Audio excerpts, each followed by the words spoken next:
네, 오늘 3부는 국민의힘으로 가겠습니다. 이준석 대표가 윤석열 금방 정리된다라고 말을 했다는 원희룡 후보의 주장에 대해서 어젯밤 녹취록을 공개하면서 정면 반박에 나섰는데요. 자, 원희룡 예비 후보는 어떤 대답을 할지가 궁금합니다. 자, 지금부터 전화로 원희룡 예비 후보 만나보겠습니다. 나와 계시죠? 네, 안녕하세요. 네.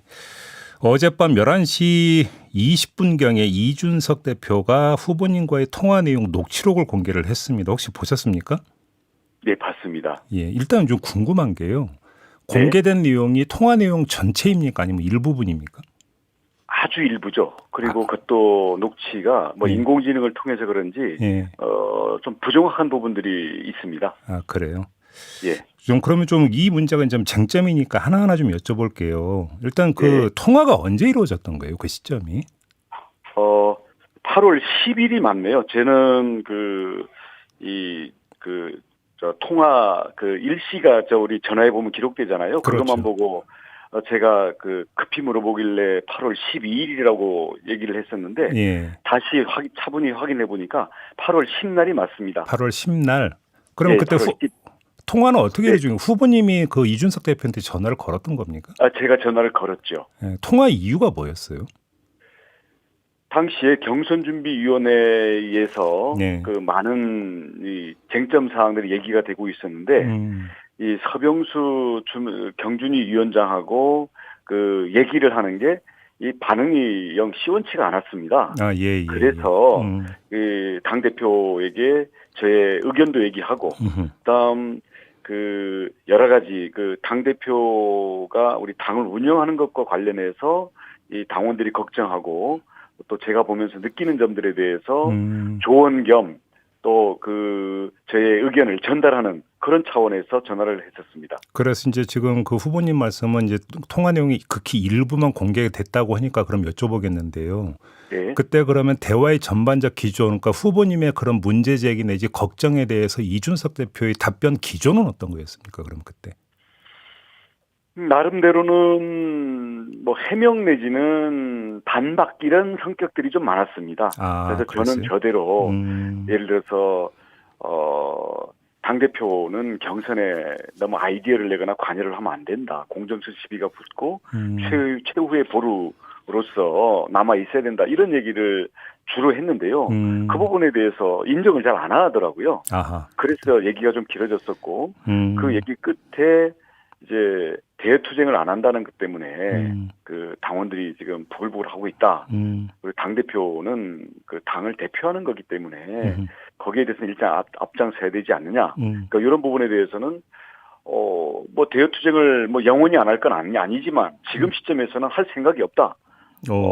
이렇게 해서 자기 이유들을 쭉 얘기하더라고요. 그래서 그 얘기도 한참 서로 주고받고 했었고 그러다가 끝에 이제 이 당내 이 경준위 관련 논란들에서 얘기하던 끝에 여론조사 얘기 나오고 저쪽이 곧 정리된다. 예. 그리고 어저께 녹취록 일부 공개됐으니까 그렇습니다만은 원 지사님은 여론조사가 오르고 있으니까 축하한다. 예, 그런 내용이 저 통화를 거의 끝낼 무렵에 그냥 덧붙이는 얘기로 얘기를 됐던 거죠. 정리한다는 얘기는. 알겠습니다. 예. 그 후보님께서 어제 기자들에게 말씀하시기를 앞뒤 워딩도 있는데 그것까지는 옮기고 싶지 않다 이런 말씀을 하셨어요. 근데 지금 그 예. 앞뒤 워딩이라고 하는 게 지금 말씀하신 그 부분입니까? 그 조금 앞에는요. 예. 아무튼 윤 총장 캠프 내에서 오고 가는 회의 내용이라든지 이준석 대표에 대해서 공격하는 이런 내용들을 다 알고 있다. 아. 그렇게 하면서 녹취록에는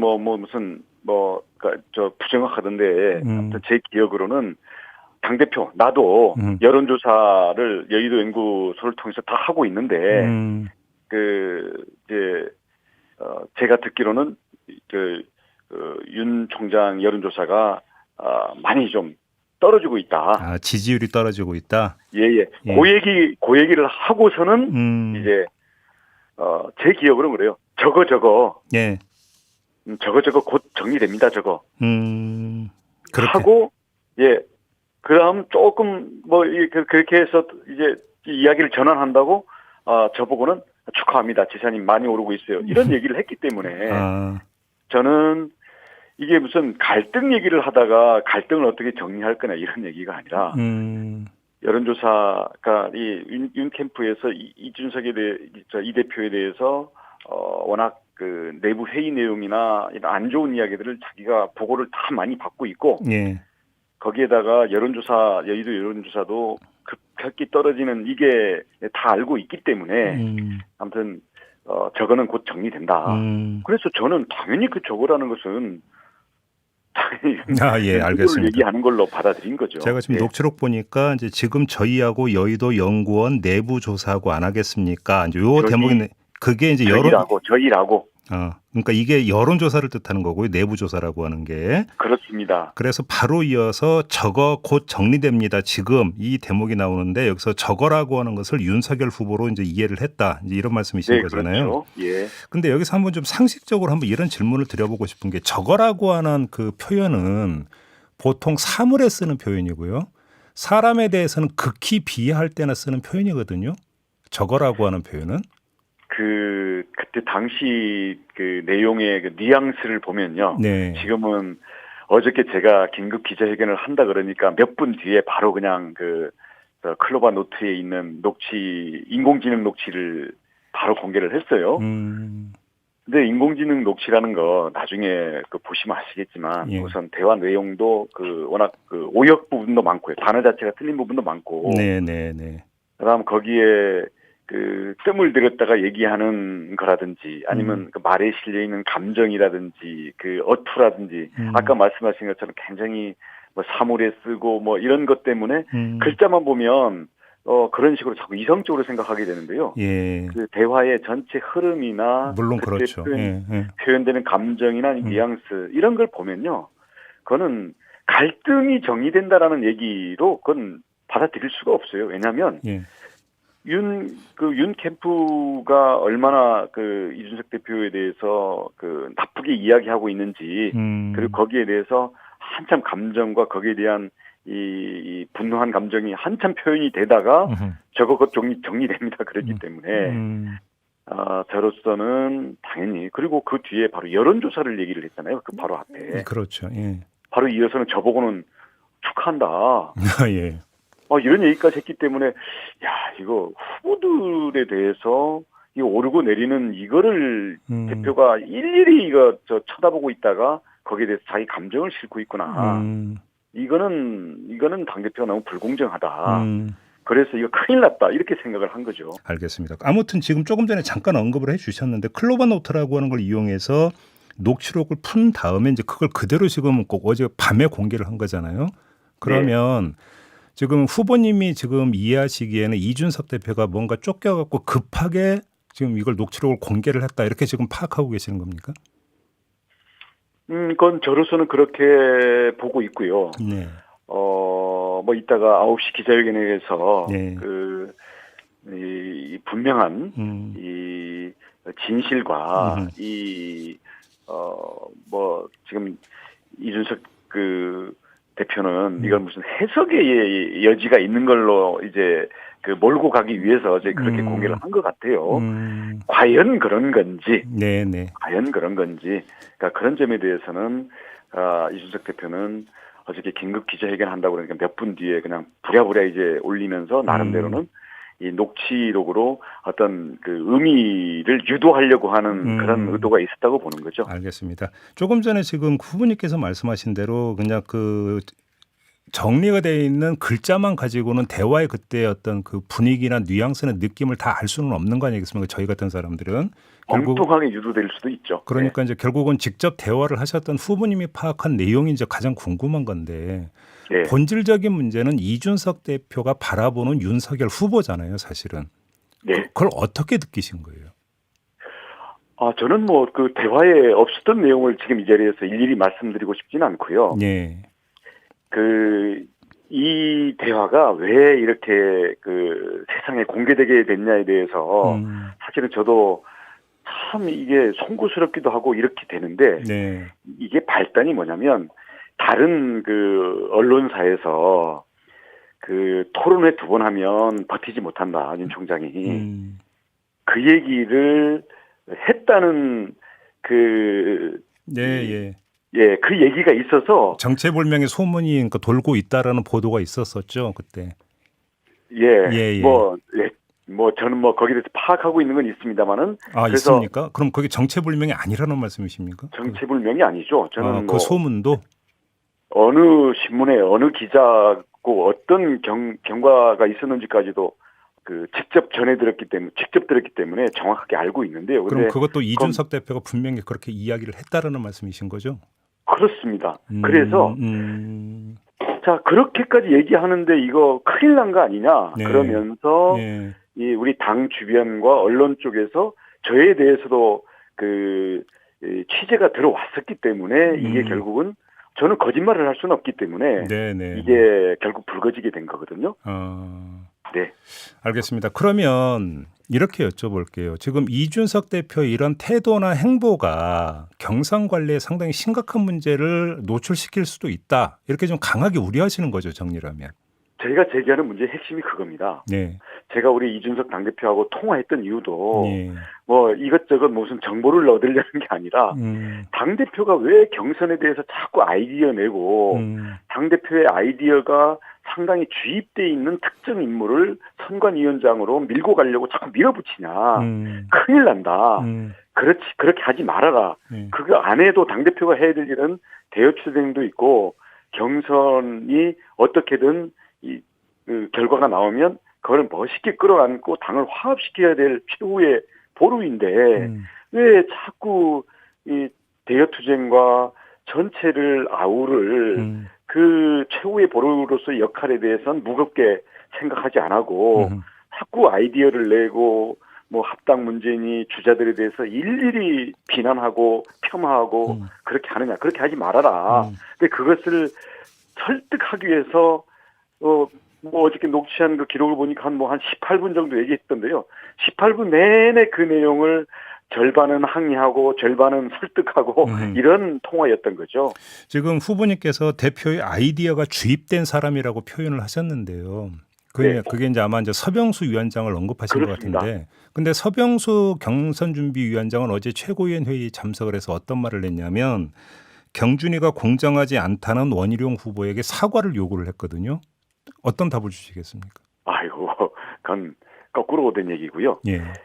예를 한 몇 가지만 들겠습니다. 그 이준석 대표가 한 몇 주 전에 이 경준이가 아마 출발도 하기 전일 거예요.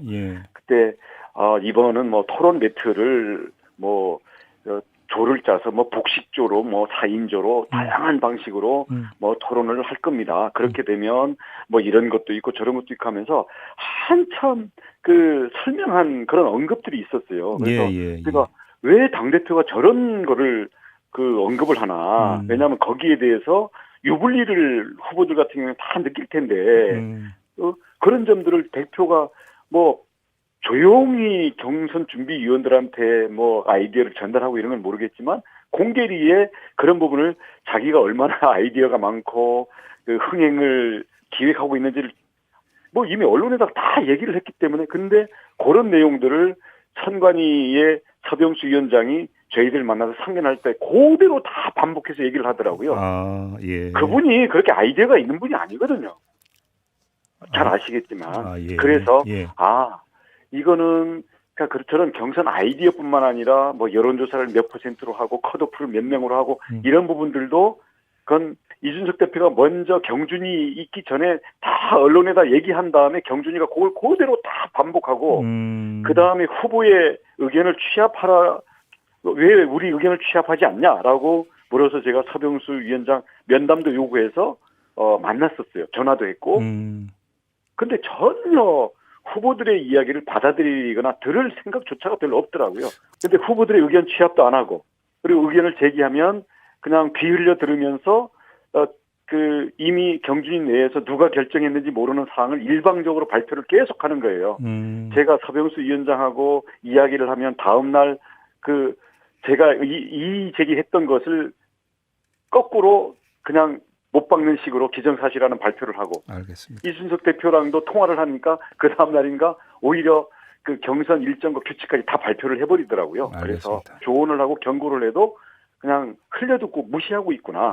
이렇기 때문에 문제 제기가 강하게 들어가게 된 알겠습니다. 겁니다. 요즘만 좀 여쭤볼게요, 후보님. 그러니까 사실은 지금 갈등의 축은 이준석 대표와 윤석열 후보인 것 같아요. 대다수가 그렇게 파악하고 있는데, 근데 후보님께서 거기에 그러니까 일정하게 영향을 미칠 수 있는 지금 발언과 문제 제기를 아주 그 선도적으로 하고 계시는 거잖아요. 거기엔 특별한 이유가 있는 걸까요?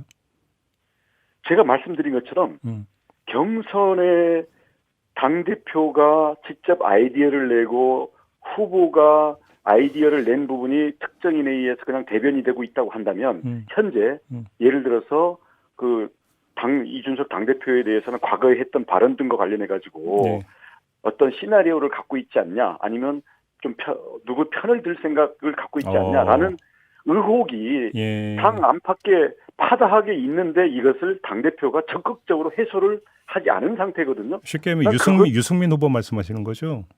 뭐 그거 뭐 여러 가지 썰들이 있습니다. 아, 근데 그래요? 그 부분들에 대해서 예. 그건 본인이 이미 했던 발언 때문에 제기가 되고 있는 것에도 불구하고 뭐 지구를 떠난다더니 뭐 나는 내가 해야 될 뭐 사명이 있다느니 뭐 이런 얘기들에 대해서 그건 옛날에 그냥 방송 나가서 했던 얘기다라고 뭐 가볍게 본인은 하는지 몰라도 이와 연결돼서 모든 게 불신과 의혹으로 제기될 수가 있기 때문에 우선 이런 의혹을 깨끗이 해소를 시켜야 되고 우선 이 경선의 아이디어나 경선의 규칙 이런 부분들에 대해서는 대표는 실제로 전혀 아무런 관여를 하지 않는다라는 것을 행동으로 보여줘야죠. 알겠습니다. 우리 전화 대화에서도 늘 했던 거지만 제가 그런 점을 계속하면 본인은 나는 관여한 바 없다. 그리고 경준위에서 왜 자꾸 그 발표하냐? 그러면 결정된 바 없다. 이렇게 하면서 그 대화가 진지하게 되고 그걸 본인이 수용하고 아니면 어떤 조치를 취해야 되는 그런 대답이 가는 것을 계속 회피를 하더라고요. 그래서 이런 식으로 하면 경선의 공정성과 경선판 자체가 우리의 목적지까지 갈 수가 없다. 네. 제 눈에는 너무나 이게 처절하게 몸소리치게 느껴지기 때문에 저는 이 대표에게 이거를 좀 뭐랄까 간곡하게 이게 조언을 했던 거고요. 근데 이걸 안 받아들이고 거꾸로 전부 하니까 이제는 공개적으로 제동을 걸 수밖에 없다라고 생각했던 거죠. 알겠습니다. 시간이 다 돼서 이제 마무리해야 되는데 짧게 단답형으로 답변 부탁드리면서 마지막 질문을 드릴게요. 지금 이제 간곡하게 요청을 했는데 안 받아들였다고 말씀을 하셨잖아요. 네. 근데 계속 이 기조를 이준석 대표가 그 유지를 한다면 비상한 수단이라도 강구를 해야 된다고 보시는 겁니까? 그렇게 되면 안 되죠. 그럴 생각까지는 아직은 없다. 이렇게 이해를 하면 되는 거예요. 그럼? 왜냐하면 상황을 가정해 놓고 물론 얘기하는 건 그렇죠. 적절치 않다고 봅니다. 네. 알겠습니다. 워낙 민감한 문제라서요. 알겠습니다. 오늘 말씀은 여기까지 들을게요. 고맙습니다, 후보님. 네, 고맙습니다. 네, 지금까지 원희룡 국민의힘 대선 예비 후보였습니다.